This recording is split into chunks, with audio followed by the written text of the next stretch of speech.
Boxing Voice. Talk to us about the change of scenery. You know, you were up in Oxnard. Now Change of scenery. I've never been in Oxnard. Oh, no? I spent 2 years of the beginning of my career in Oxnard. Yeah. 2 of the worst years of my life. Went through too much negativity, and some I don't ever want to go past again. I spent the last 10 years in Ventura, downtown Ventura. I mean, they're close. 13-mile difference maybe, but it's day and night, night and day. Positive, cool people to people that just something else, man. Well, then talk about the change from Ventura So to from Ventura, Indio. Beach City, Surf City, to Indio. Oh man, I think the only thing that you really want to do in Indio is go to Coachella or Stagecoach. But at this point in time, you know what? I'm sacrificing a lot. I'm back out there with Coach Joel Diaz. No friends, no nothing. I'm home all the time and gym, home, gym. So it's okay. During your training, are you going to be training or sparring with Timothy Bradley? You both pretty much have I wouldn't know actually. That's all coach's decisions, coach's choices of whatever he wants to do. I would probably assume not, because I don't think Timothy's fighting a lefty. So, are you ready for a big fight after this? I mean, how much time do you think you need to get reactivated? Whatever coach says, whatever Al Heyman has in plan, I have nothing to say against that. Talk to me about being with Al Heyman, because a lot of guys go with him. How has he changed? Al Heyman's actually, you know what? He's about as real as they come to the people in boxing. You know, people in boxing can be a little shady at times, a little different, and I stay away from it all. But when I have people like that in my corner, it just helps out a little. You know. Victor, so you have Joel Diaz in your corner, but you also train Timothy Bradley. Absolutely. You guys are both fighting on December 13th, 2 separate cards. How's that going to work out? They decided to get the times just right, not around the same time frame of fighting. Okay. So apparently, coach is going to be in my corner and then going straight to the what is it? Cosmopolitan. Okay. Yeah. What, do you have enough time to hit the slots in between? Maybe. Victor, do you get recognized more by fans, boxing fans, or by just people who recognize you from your TV appearances, the movies? What do you get more these days? I'm not sure. It's a mixture of everything, man. There's been times with, like the elderly ladies like, oh my God, you're Dancing with the Stars. I'm just like, hey. It's like, hey, you're Mars. I'm like, what's up, dude? You're the boxer. Hey. Well, usually people in Hollywood, they come here, they try to break into the movie industry. It takes them years and baby steps. You went straight to the top. What was that experience like for you? I gotta thank Sylvester Stallone on that. You know, he gave me the vouch. He hired me on the spot. Did he call you? Absolutely. He called Gersh Agency, which are my agents. Next thing you know, he really wanted to meet up with me. Little did I know, he had me read a script to him on the spot. Long story short, gave me the job. I'm like, what? Are you serious? Did you box with him a little bit, spar? Yeah, right. No, I have a bet with him though. I got to be world champion again. But when I become world champion again, he owes me a photo shoot. Him dressed in sparring gear, is Rocky Balboa, in my gym. Was that your favorite movie growing up, Rocky? Absolutely. You know, I think it's every boxer's favorite, or one of the favorites at least. Why, So, what is it about that movie that everyone loves?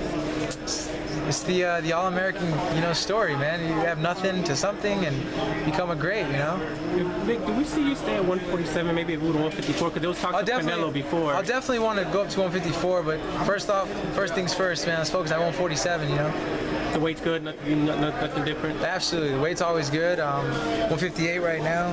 It's kind of fat, but it's all good. That's good. So Victor, on this card you have several other welterweights. Devin Alexander, you also have Amir Khan, you have Keith Thurman. Are those some of the guys that may be in your future? Absolutely. It's kind of funny because I've known Amir and Alexander since we were little kids. And I always tell them, I'm like, dude, we're gonna clash eventually. But your toughest opponent? No, I fought Amir when we were kids. Do you remember that? Yeah, absolutely. We were 16 years old in the Worlds. Louisiana. Right? Yeah, Louisiana. The one that He beat me. Beat me on one of those little score thingies, the score system, the score point system. America doesn't fight on score point system. Yeah. We usually do scorecards, but he pulled off the victory. I mean, kudos to him. Have you thought about fighting him? I was too pro for him. Too patient. He was very more points. Yeah, the point stuff didn't work for me too much. Who would be the tougher opponent now as a professional fighter? I actually need to pay attention. Victor, if you had your choice, Manny Pacquiao or Floyd Mayweather? You know what? I like to take the underdog, Manny. Why? Lefty, slick, powerful, careless, nothing to lose. Kind of like how you fought Floyd, though. the first time. Yeah, exactly. Do you think you're one of the guys that fought him the best, Floyd, at least for those 4 rounds? Absolutely, but you know, at the same time, I know that I have a lot more left in the gas tank than just that. You know what? I became human for a second in the 4th round, and I paid for everything for that. Victor, do you ever go back looking at the Mayweather fight and think to yourself, because in those around the 3rd and 4th round, you were coming on, and starting you to heat were up. really showing him. You know why? Could have been bossing that ring. Oh man, I was. That's why I try not to even think about it. It just drowns me in. I mean, I've seen that fight time and time again, and you were coming on. So it's pretty much like not worth it to even think about. Because what do you, at the end of the day, what do you get out of it? But can you use that to, absolutely. to get back to the Trust top? me, there's no respect if there's a rematch. I'm talking, there's no respect. If the headbutt arises, it's gonna arise. But this time it's not, because I have an actual team that won't allow me to do that. That won't send me to headbutt somebody. The first fight, I was instructed to headbutt this guy, and I don't know how to headbutt. I should have just been like, "Yo, dog, I'm gonna come in, I'm gonna headbutt you." That didn't work. Being on the set with Ronda Rousey, did she show you MMA moves? Did you show her boxing moves? No way, man. I stay away from the MMA, dude. That's some hard stuff. That's a whole other world, man. But you see it at Knuckleheads, they do MMA. Yeah, they do, but I just watch. I'm like this. Oh yeah. You would never do it? It's too rough, man. I mean, I've been boxing since I was a little kid. You know, it's like them trying to box only. It's not gonna happen. Vic, did you pay a lot of attention to boxing while you were out of the ring? Did you kind of pay attention to what was going on, or you kind of just forgot about it for a while? Didn't watch it. Didn't want to have nothing to do with it. Because anytime there was one fight that I watched, and that was Maidana Mayweather. The first one? The first one. I just remember I was like, man, I don't want to watch this fight. It's gonna be a shutout. It's gonna be an easy fight for Floyd, you know. So I'm watching, and this is exactly why I didn't want to watch it. My boys made me watch it because the whole fight was, oh, Victor Ortiz, this and that. Victor Ortiz, da da da. Oh, he fought Victor Ortiz. They both beat Victor Ortiz. I'm like, okay, enough of that. I just didn't want to hear it. You know, it is what it is. But finally, I ended up watching it later, and I just put it on mute, watched the whole fight. Not impressed by either. Like either one? What was tougher, stepping in the ring with a fighter like Mayweather or reading for Stallone? Reading for Stallone, man. That was my first time ever reading a script. First time in your life? I've never even seen a script. You know what I said to Sylvester Stallone? He says, you know what that is? I said, I'm assuming it's a movie on paper. He says, that's known as a script. I was like, but it's not easy, Victor. No. Any acting classes? I actually, for that particular movie, Expendables 3, no acting classes.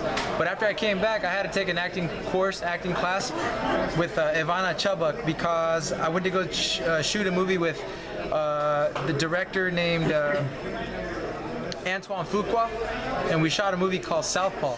So I'm a co-star, supporting actor to Jake Gyllenhaal, Forrest Whitaker, and that comes out in December. I think Eminem was attached to that at some point. Yeah. It's called Southpaw. Okay. And how do you like the whole? I mean, is that something you're going to continue to do? Absolutely, but at this point in time, I pushed 2 movies aside so I can actually focus on boxing in this coming fight. Hey, how did TMZ find you everywhere? I don't know. That's weird. Isn't it? Good question. They man. pop up everywhere. Just good question. I have no idea. You never asked them like? No, I'm just walking and Victor. I'm like, oh. Vic, are you aware how, like, you know, despite what has happened, but the fans like gravitate towards you. Anytime there's an interview with you, anything you say, people gravitate. They want to see. Are you aware of how people receive you in that way? I don't really pay attention, man. I just kind of stay away, do my thing, you know. How hard was it to stay out of the ring for you? It was pretty hard, especially knowing that watching fights and hearing about fights that I know that I'm better than some of these guys, or a lot of these guys. It was hard to swallow, man. I'm just like, man, I hate this right now.